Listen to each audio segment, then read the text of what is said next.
पौराणिक ग्रंथों के अनुसार माँ आदिशक्ति राजा हिमालय और रानी मैनावती के घर माँ पार्वती के रूप में जन्म लेती हैं। माता आदिशक्ति के इस जन्म का एकमात्र उद्देश्य था महादेव से विवाह, जिसके लिए माँ पार्वती घोर तपस्या में लीन हो जाती हैं। ओम नमः शिवाय का जाप करते हुए वो कई वर्षों तक तपस्या करती हैं। उनकी तपस्या देखकर नारद मुनि और इंद्रदेव ब्रह्मदेव के पास जाकर कहते हैं कि हे ब्रह्मदेव, मुझसे तो अब माता की ऐसी दशा देखी नहीं जाती।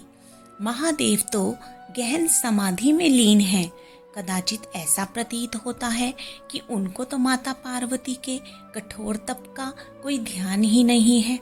इंद्रदेव भी बोले, हाँ ब्रह्मदेव, यदि महादेव ऐसे ही समाधि में लीन रहे और माता पार्वती को उनकी तपस्या का फल नहीं दिया तो इस संसार को तारकासुर के आतंक से मुक्त करवाना असंभव हो जाएगा। ब्रह्मदेव बोले, आप दोनों इतना चिंतित ना हो। महादेव को उनकी समाधि से जागृत करने का श्री हरि विष्णु के पास अवश्य ही कोई मार्ग होगा। ब्रह्मदेव, इंद्रदेव और नारद मुनि श्री हरि विष्णु के पास जाते हैं। नारद मुनि कहते हैं कि हे स्वामी, हे अंतर्यामी, आप तो भली भांति जानते हैं कि हमारे यहाँ पधारने का क्या उद्देश्य है। कृपया करके हमारी सहायता करें। श्री हरि विष्णु बोले कि हमारी सहायता तो केवल कामदेव ही कर सकते हैं। जब कामदेव को यह कार्य सौंपा गया तो वो वहां पहुंच गए जहां महादेव अपनी समाधि में लीन थे। कामदेव कहने लगे, क्षमा करना प्रभु, परंतु सृष्टि के कल्याण के लिए ये बहुत आवश्यक है। और इतना कहते ही उन्होंने कामबाण महादेव पर चला दिया। कामदेव द्वारा चलाए गए तीर के कारण महादेव का ध्यान भंग हो जाता है, जिसके कारण महादेव को क्रोध आ जाता है और उसी क्षण महादेव अपने तीसरे नेत्र की क्रोधाग्नि से कामदेव को भस्म कर देते हैं।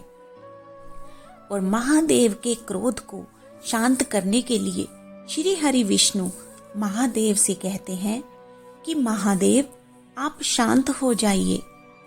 आपको समाधि से जागृत करना अति आवश्यक था। देवी पार्वती सहस्त्र वर्षों से आपको पाने के लिए कठोर तपस्या कर रही है, जो स्वयं आदिशक्ति का रूप है। और अब समय आ चुका है कि एक बार पुनः माँ आदिशक्ति का मिलन महादेव से हो। उधर माँ पार्वती ओम नमः शिवाय का जाप कर रही हैं। तभी महादेव माँ पार्वती के सामने प्रकट हो जाते हैं। महादेव माँ पार्वती से कहते हैं कि देवी, आपकी तपस्या पूरी हुई। मैं पुनः आपसे विवाह कर आपको अपनी अर्धांगिनी बनाऊंगा। महादेव और माता पार्वती के विवाह के प्रस्ताव से सभी देवतागण बहुत ही प्रसन्न थे। और फिर महाशिवरात्रि का वो पवित्र दिन भी आ गया, जिस दिन का सभी देवताओं को बेसब्री से इंतजार था, जिसके लिए गंगा, यमुना, सरस्वती, कृष्णा सभी देवियां माँ पार्वती का श्रृंगार करने पहुंची।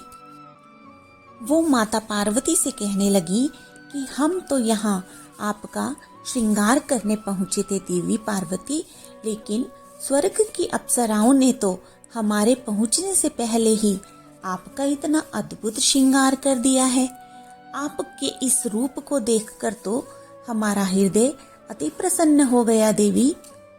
इधर माता लक्ष्मी श्री हरि विष्णु से बोली, स्वामी, आज तो महादेव को उनके प्रसंग के लिए अच्छे वस्त्रों के साथ अपना सुंदर रूप धारण करना चाहिए।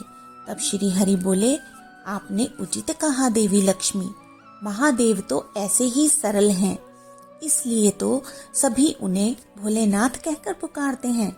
जिस प्रकार उनके भक्त प्रेम पूर्वक उन्हें तैयार कर रहे हैं, उन्हें वही स्वीकार है।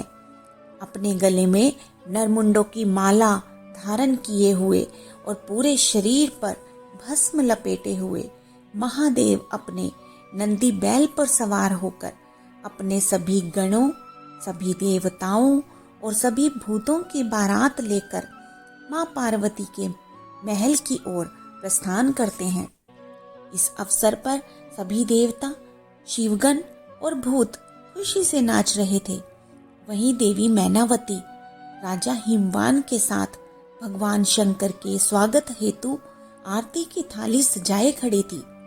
भगवान शिव का ऐसा रूप देखकर देवी मैनावती राजा हिमवान से बोली कि हे स्वामी, क्या ये अघोरी ही हमारी बेटी पार्वती का होने वाला वर है?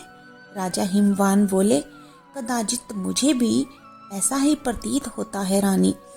तभी नारायण नारायण करते हुए नारद मुनि वहां आते हैं और कहते हैं, सत्य कहा मैनावती, ये देवों के देव महादेव है।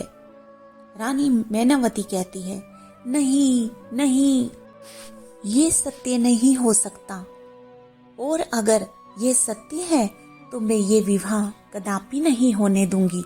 मेरी फूलों सी सुंदर दुलारी मेरी पार्वती को मैं इस अघोरी से विवाह नहीं करने दूंगी।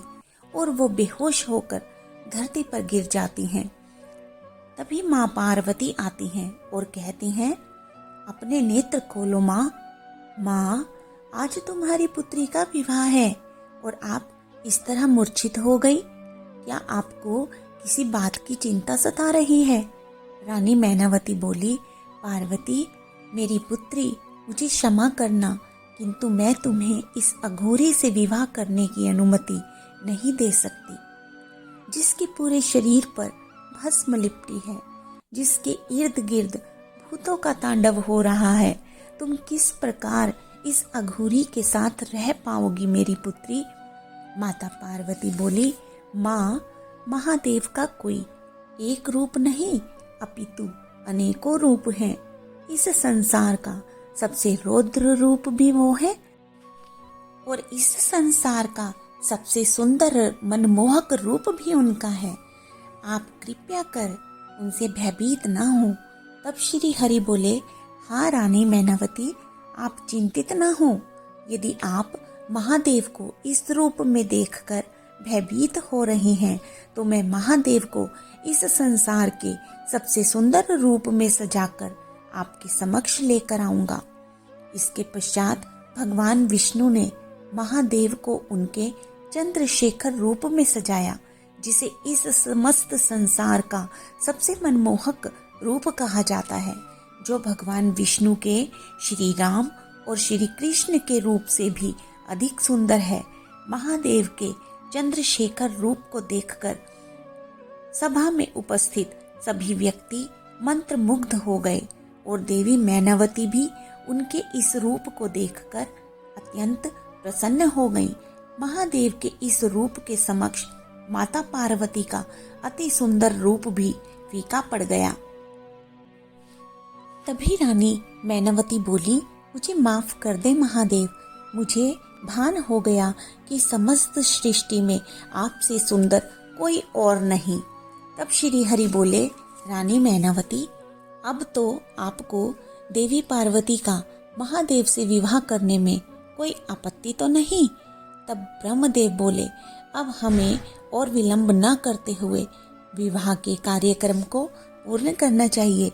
इसके पश्चात ब्रह्मदेव ने माता पार्वती और महादेव का विवाह करवाया।